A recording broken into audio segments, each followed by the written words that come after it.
80 సంవత్సరాలు దాటిన ప్రతి పౌరుడికి పోస్టల్ బ్యాలెట్ ఇస్తారు. అందుకోసం వృద్ధులైనటువంటి వాళ్ళు పోలింగ్ స్టేషన్కి వెళ్ళక్కర్లేదు. మీరు వాళ్ళకి సాయం చేయండి.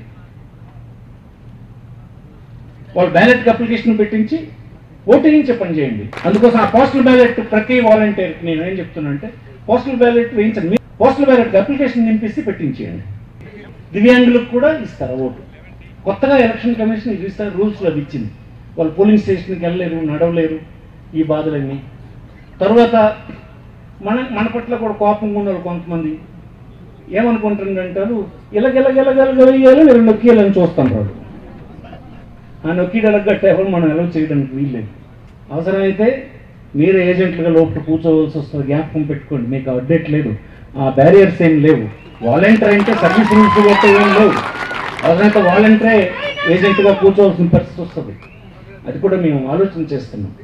వాలంటీర్ సార్ ఏది ఏ రకమైన ప్రతిఫలం ఆశించినటువంటి ఒక స్వచ్ఛంద సేవకుడు. నేనెలాగా నువ్వుగా అంతే. అందుకోసం నీకు అలాంటి సర్వీస్ రూల్స్ గట్రా నీకేం అడ్డు రావు. అందుకోసం అవసరమైతే చూడాలి. దొంగ ఓట్లు వేసేస్తాం, ఈ ప్రభుత్వానికి కన్నం పెట్టేస్తాం అనే వాళ్ళు ఎవడైనా ఉంటే వాళ్ళ ఆటలు పప్పులు ఉడకవు అన్నట్టు